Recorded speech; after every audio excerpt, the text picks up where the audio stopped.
Bir masjidga men tahorat olgani kirdim.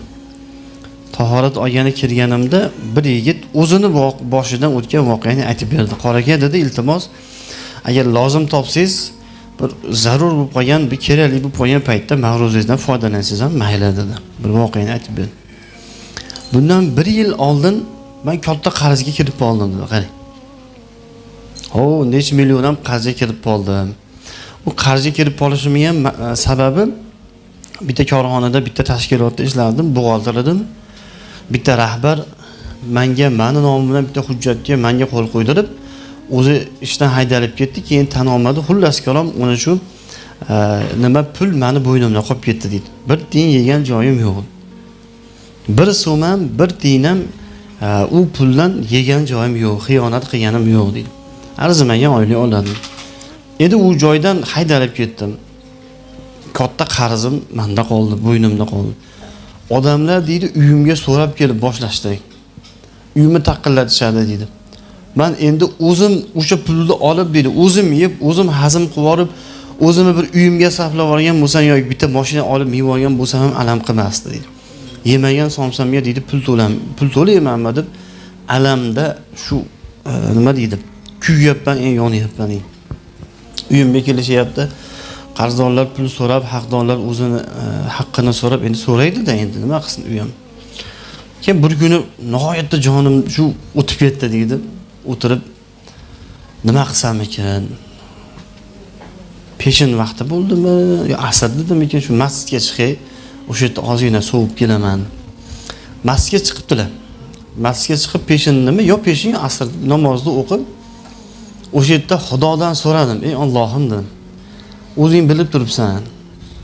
O'zing ko'rib turibsan bo'layotgan ishlarda. Men bir tiyin yegan joyim yo'q. Yegan bo'lsa ham mayli edi. Mana shu holatdan Allohim o'zing chiqargin meni.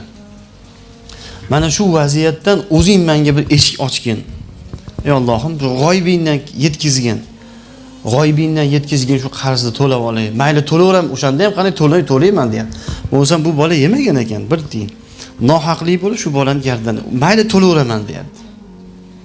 Mayli o'sha necha million bo'lsa ham to'lay. Balkim haqiqatan ham xatoyim bordir, o'sha hujjatga qo'l qo'yganim meni xatoyimdir. O'sha xatoyim uchun ham to'layman, Allohim menga bir shunaqangi yo'l ochgin, o'zing madadkor bo'lgin deb duo qilib dedim. Masjiddan chiqib ketyapman.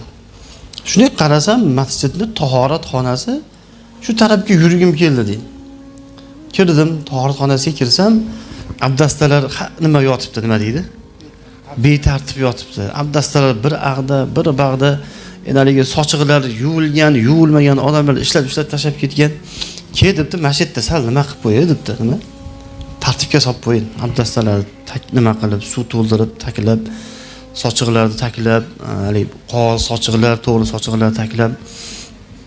Haligi deydi, jiddiy ishni qildim, qalbim shunaqa rohatlandi deydi, qani.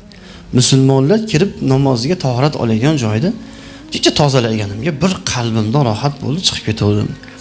Ertasi kuni yana peshinga kelib, kecha qildim, bugun ham qilib qo'yay debdi, qani. Kecha qildim, bugun ham qilib qo'ydi, kepti. Kelib yana tozalab chiqib ketibdi.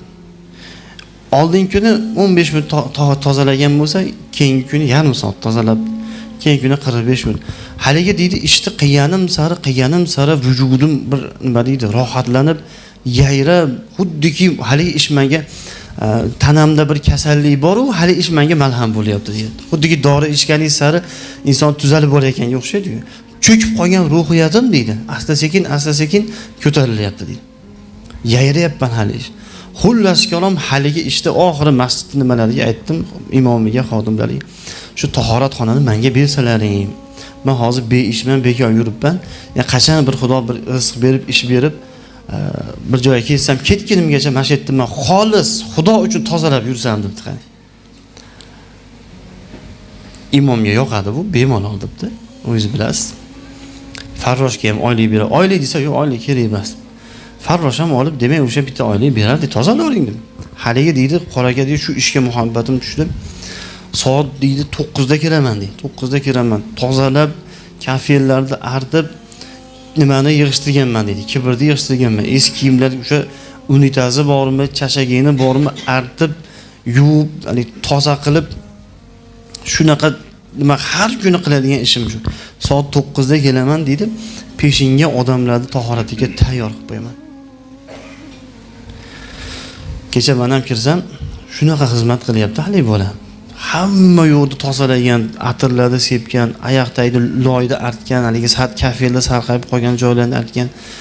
Bilsangiz bir restoranga, kafega kirsangiz, to'rtta odam eshitadi, kesillar nima xizmat qilib turadi? Xuddi kesillar nima mashina turibdi-da, endi yonib turibdi. Keyin hali masjidda deydi xizmatni boshladim deydi. Fi sabililloh, hujjatda ham yo'qman, dokumentda ham yo'qman, oylik ham olmayman. Haligi joyda endi tozalayapman, erinmayapman, o'sha bumaga yo'q tugab qolsa qo'yaman deydi. Odamlar deydi, endi uzr dasturxonda o'zi bu ma'ruzani hozir aytaymikin, aytmaymikin deb ming hijolatda aytdim men dasturxon ustida. Bir xilga odamlar deydi, o'sha qazoyi hojat qilib suv ham totmay ichib ketadi deydi. Kirib deydi, suv totib o'zim erinmay deydi, tozalayman haligi joyda deydi. Qarang. Shuna qilib deydi, Xudo uchun ke shu ishni qilaveraychi, zori Alloh taolo mana shu ishim Allohga yoqib, ana muammoyimdan chiqsam, Xudo menga bir ish olsa, tozalayman. Endi 9 da kelib kechasi 3 ga boraman. Endi haqdorlar uyga kelsa yo'q hali bola. Uyga kelsa haqdorlar uyga kelsa yo'q. Qayerda bu odam? Desa, shunaqa masjidga shunaqa ish topib olgan. Uydalar aytibdi, shu kunduzi ham kelmayapti, o'sha yerda tahoratxona tozalab o'sha yerda yotibdi deyshibdi. Keyin haqdorlar oqtarib boribdi nimaga? Masjidga. Masjidga kelsaki, hali bolalar hali ishni qilgan. Endi hali haqdorlar endi o'zincha Makka kelib olib, masjidga kirib olaman desa, bizni ko'nglimiz erib kechvoradi deb o'yladingmi qarzda? Mayaqqa chiqdi, masjidda oldi rosa to'palan qilishibdi. Baqir chaqir yo'q ovozli bo'libdi, boshqa bo'libdi. Keyin mutavalli masjidda mutavallisi chiqib, endi bu men sal qisqartirib aytayapman, 5-6 oyda ichida bo'lgan voqea bu. 1 kun 2 kunlik emas. Bu bola 1 kun 2 kun tozalamagan. Kami o'zini aytishi bo'yicha 1 yilga yaqin tozalab yurgan.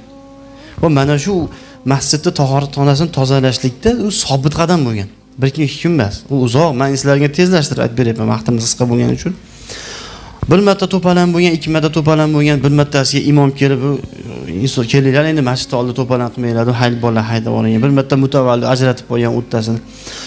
Oxiri yana bir marta shunaqa janjal to'palan bo'layotganda, bir saxovatli inson masjidda namoz o'qib chiqib ketayotgan ekan.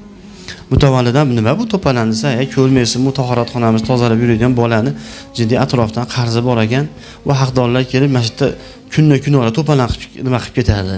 O burchakka olib borishib, davlina qilishib, uramiz, u qilamiz, bu qilamiz, boshingga qop kiygizamiz, anaqa tahdidlar qilishar ekan. Biz hech pul qarz debdi. Bu bola kim o'zi desa, mutavalli aytdi, bu bola shunaqa Xudo uchun bizdan bir tiyin olmasdan tahoratxonani tozalab yuradi shu 1 yilga yaqin. Nech pul qarz debdi. Palon so'm desa. Bo'ldi, chaqiring u haqdorlarni hammasini deb. Shundan borib mashinasining orqasidan hammasini raschot qilib qo'yibdi, qarang. Bo'lgan voqea mana kecha gapirib berdi shu. Shunda hali saxovatli inson haligi bolani hamma qarzlarini nima qildi. Keyin indamay ketaverdi, mutavalli chaqirib, bo'ldi qarzlarni, ana inson o'zib ketdi, xursand bo'lgan. Hammasiga berib yubordi desa, hali bola endi dod deb yig'larmish, Xudoga shukrlar aytarmish. Endi siz o'ylaysiz, qarzdan forig' bo'ldi. Ish bitdi, eshaklardan o'tdi deganda hali tahoratxonani ham tashlab ketdi deb o'ylaysiz. Yo'q, hali ham tozalayapti ekan hali bola qarang. Bo'ldi, endi ishim bitdi. Bo'ldi endi, ko'chada bemalol yuzim yog'riq, endi bitta yangi ish topib, bir yaxshiroq ish topib, yo'q, ketmabdi hali bola. Oxiri aytishibdi imomlar ham, "Voy, bor boshqa ish qiyin. Biz senga oylik bera olmaymiz. U qarzing ham katta edi ekan, uzib yuboraylik masjid hisobidan" desa, yo'q, hali oylikdan desa, qarzing ham katta edi. Bor endi bitta ish qil desa, yo'q, masjid ishlayveraman.